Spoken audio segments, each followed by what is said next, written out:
ñu ngi leen di nuyu di leen jaajëfal yéen ñi nga xamante ne ni yéenay suivre chaîne bi di xalaat TV ñu leen di dalalaat ci seen nouvelle vidéo ay weer ci ginnaaw defoon nañ ab jàngat ci entreprise bi ne Sénégal ñu koy dippee QNet di ab société buy nax ay ndaw yi sénégalais yi nga xam ni dañuy wutum xëy ñuy utiliser benn stratégie bu ñuy dippee système pyramidal muy méthode boo xamante ne nii ñoom ñi ne ci bopp entreprise bi kese ñoo ciy gañe xaalis ndaw yi nga xam ne ñoo ne ci suuf te ñoom ñooy indi clients yi di indi ay nit duñu am dara ñenn ñi dañuy dem ba ruiné wu maanaam dootuñu amati benn dërëm te loolee dem ba yàq seen àdduna mun ngeen xoolaat vidéo bi nga xam ne defoon nañ ko ba léegi mi disponible ci chaîne bi pour que ngeen xam exactement naka la entreprise boobee di QNet di fonctionner et naka lay def ba nax ay ndaw yu sénégalais fii ci réew mi te njëkkeewu ko fi daan na ko def ci yeneen réew. léegi nag gannaaw ba ñu defee vidéo bi quelque temps après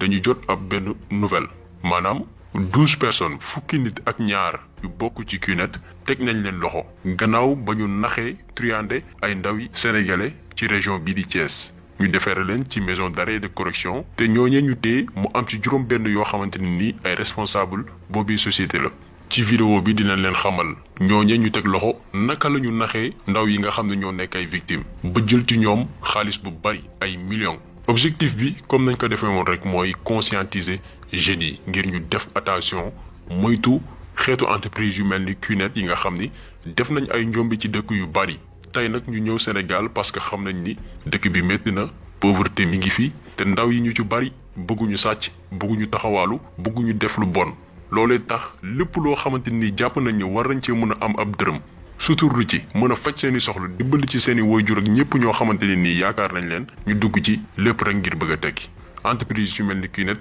di leen dig tekki di leen dig ay mbir yoo xamante ne nii finalement dara nekku ci dëgg. QNet nag dafa ibbi ab école sa Thiès ne daal dañuy dispenser ay cours d'initiation ak lii di marketing en ligne. ci noonu nag ñu lancé ab campagne de recrutement maanaam pour jéem a xëcc ay élèves ak ay ndaw yoo xamante ne nii dinañu mën a intégrer seen projet boobee. mais nag pour intégrer dañ lay laaj ay droits d'inscription maanaam da ngay fay xaalis pour que nga intégrer mais pour convaincre la dañ lay wax que ni après formation bi dinañ la jàppale taxawu la nga am xëy mën a gagner sa vie tranquillement mais alors que loolee lépp dara amu ci. loolu nag xëcc ndaw yu bari ba ñu nax leen ci arnaqué leen. bi mbir boobee nag di tàmbali avant même ndaw yi di dem porter plainte commissariat bu police bu Parcelles Assainies bu Thiès ibbi woon nañ ab enquête laataa sax plainte yi di ñëw. ñi nga xamante ne nii nag nax nañ leen jël seen xaalis ndaw yooyee ñu ci bari ñi ngi bàyyi ko Goudiri Tambacounda Malem Hodar boo leen boolee li ñu ñàkk toll na ci 4,950,000 de francs CFA yoo xamante nii ci anam yii la demee daf ci am ku ñuy dippee Dékanté ak Athiam parce que dañu préféré ba ñu tudd seen tur mais seeni initialu prénom la leen di jox muy Dékanté ak Athiam ñoom ñaar verse ku ci nekk 2 millions de francs CFA société bii di QNet gannaaw ba ñu ne dañu ibbi école Thiès. après dina leen expliquer lan moo tax ñu verser xaalis boobu noonu. am na ci tamit yeneen jeunes yu ñuy dippee Athiam ak Adiallo ñoom itam ku ci nekk versé na lu toll ci 475,000 francs CFA. bu ñu sukkandikoo ci enquête yi ñaar fukk ak ñaari étudiants yi maanaam 22 étudiants yi nga xam ne inscrire nañ intéressé wu ci projet QNet bi 16 yi maanaam fukk ak juróom-benn yi ku ci nekk joxe woon na 2 millions de francs CFA pour bénéficier wu ci cours d'initiation yi ak marketing en ligne bi leen QNet tigoon ñu waxoon leen ni dañ leen di jox ay produits yoo xamante ni ba léegi gisuñu dara. te li ci gën a yéeme étudiants yooyu noonu dañu defoon ay sacrifice loolu def nañ ko pour dajale xaalis boobu parce que li leen digle au début kenn ci étudiants yi dafa jaay ay nagam jaay ay nagu yaayam boo xaymaa loolu lépp ëpp 2 millions de francs CFA ngir lan mën a inscrire ci école boobu noonu parce que dañ ko promettre woon gannaaw bu pare formation am dina gagné xaalis bu bari ak activités yi nga xamante ni QNet mi ngi koy def alors que loolee lépp dara nekku ci dëgg. lu tax nag deal bi éclaté mooy ndaw yooyee nga xam ni intégré woon nañ après école QNet bi dañ leen waxoon da ngeen di jënd ay pendentif maanaam ay genre caq yoo xamante ne nii expliqué woon nañ ko sax ci vidéo bi ñu defoon ci QNet dañ leen obligé pour ñu jënd ko caq bu ci nekk day jar lu toll ci 475,000 de francs CFA ñu waxoon leen que ni waaw càq bi dafa am lu muy dégager maanaam ay faj moo xam ay jàngoro yu bëree bëri. malheureusement nag ñoom jeunes yi gëmoon loolu jàpp ni càq yooyu noonu ay miracle la yoo xam ni dinañ ko mën a jaay après wala ñu commercialiser ko wala à travers càq bi ñu inciter ci ay yeneen nit ñëw intégrer ci projet boobu noonu comme ñoom ni leen ko doon exiger depuis le début.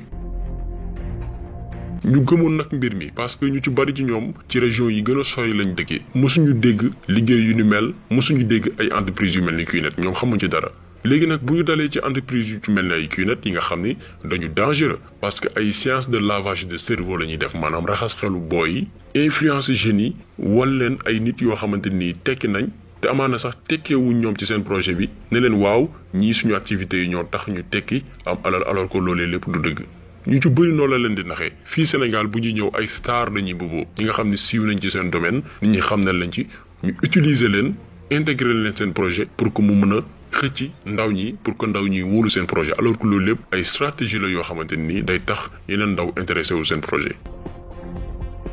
léegi nag ndaw yi bu ñu gisee loolu lépp dañuy impressionné wu automatiquement adhéré parce que dañuy jàpp ni lii ab opportunité la boo xamante ni mun naa ci jaar tekki alors que finalement désillusion lañ ciy jëlee maanaam mbetteel ak njàqare. léegi nag gannaaw ba ndaw yooyu jëndoon produit yi QNET proposé woon maanaam fay. mu jëndeel ba gisuñu dara ci produit yi leen QNET digoon dañ leen demandé woon ñu parrainer yeneen élèves maanaam xëcc yeneen jeunes pour que ñu intégrer école bi moment boobu nag la ñu ne caaxaan jeex na ñu révolté wu wax entreprise bi que ni duñu nangu loolu noonu.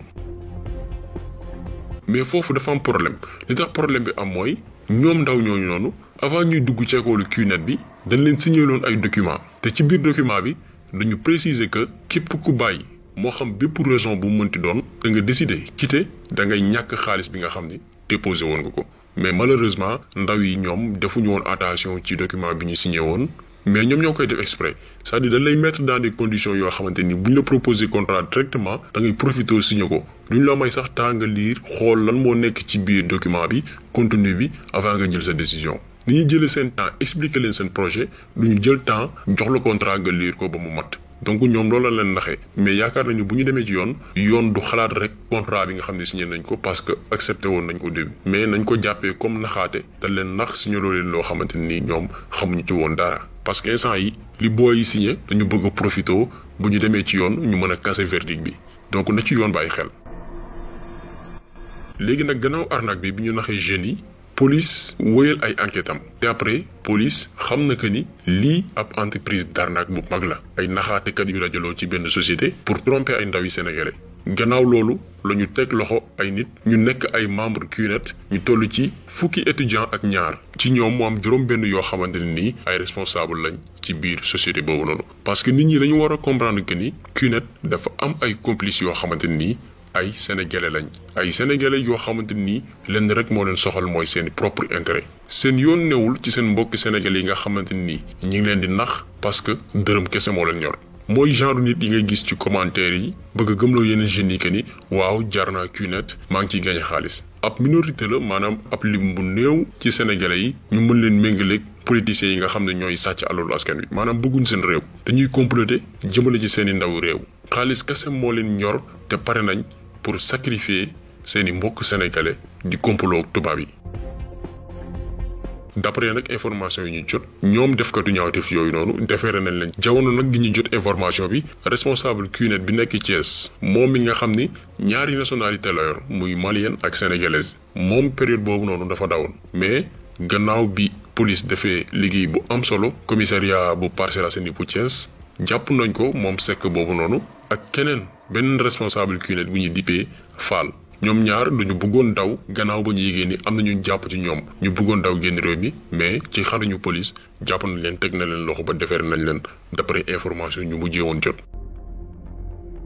ci fàttali laataa ñu ñëw Sénégal QNET def na ay njombe yu dul jeex ci sous-région bi Guinée Conakry par exemple société bi nax na fa ay ndaw yu bari gannaaw ba mu geree ay ministre ak ay dirigeants yu mag ci boobee réew ndaw yu bari ñu yàq seen àdduna nax leen truandé leen ba mujjanteel bi yu ci bari tuuti ñu dof avant Guinée aussi société bi toppoon nañ ko ci yoon ci dëkk yu bari yu ci mel ni Iran Sri Lanka Indonésie Rwanda ak Australie fii ci Sénégal nag ñi ngi ko fi lancé en octobre 2017 lu yàggul dara ci fàttaliwaat defoon nañ ci ab vidéo pour alerter jeunes yi pour que ñu moytu boobee entreprise bi nga xamante ni deful leen lu dul profiter ci dëkk africain yi nga xamante ni pauvreté dafa am ñàkkum liggéey dafa am ndaw ñi ñu ci bari amatuñu yaakaar ñu ñëw proposer leen loo xamante ni dara du dëgg ngir lan gañe alal ci seen ndodd.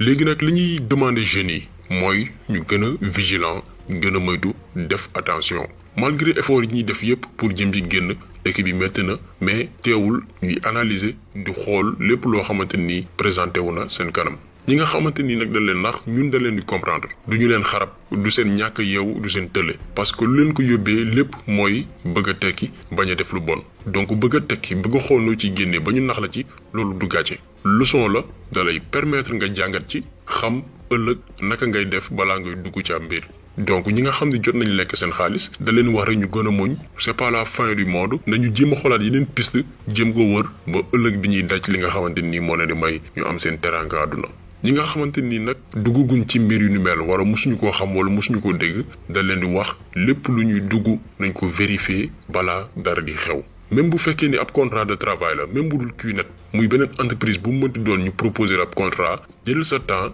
nga lire bépp paragraphe contrat bi texte par texte bul bàyyi benn virgule laataa ngay signé. bu dee di nag mënoo ko lire wala c'est des contrats techniques nga jël ko yóbbu ko koo xamante ni xam-xamam dafa màcc ci wàllum droit des affaires wala koo xamante ni dafa am spécialité ci monde des entreprises pour que mu lire le contrat bi jox la ci ay conseils nga xam ban décision ngay jël. parce que on est obligé dëkk bi moo toj jamono ji ba truands yi ñuy sukkandiku ci bëgg-bëgg nit ñi ci bëgg-bëgg ndaw ñi xam ne bëgg nañu tekki ñu leen di jéem a nax donc vigilance tey jàngat moytu mooy tax nga mën a mucc ci yooyee mbir ak nag ndimbalu suñu borom. donc vidéo bi tey loolu la woon ñu jagleeloon ko entreprise bi nga xam ni moo nekk Sénégal ba léegi di def ay njombe di nax ay ndaw yu Sénégal di leen gëmloo que ni mun ngeen tekki jaare ci suñuy activité alors que loolu lépp dara amu ci ndax ndaw ñi lañ fi nekkee di lekk si ñoom alal di leen pousser ñuy dem di leb xaalis di laaj seeni waajur yi alal pour rek finalement gañe ci seen ndodd alal gu dul jeex. donc ñu ngi leen di gërëm di leen jaajëfal di leen jox di daje beneen yoon ak beneen vidéo jaa ngeen jëf.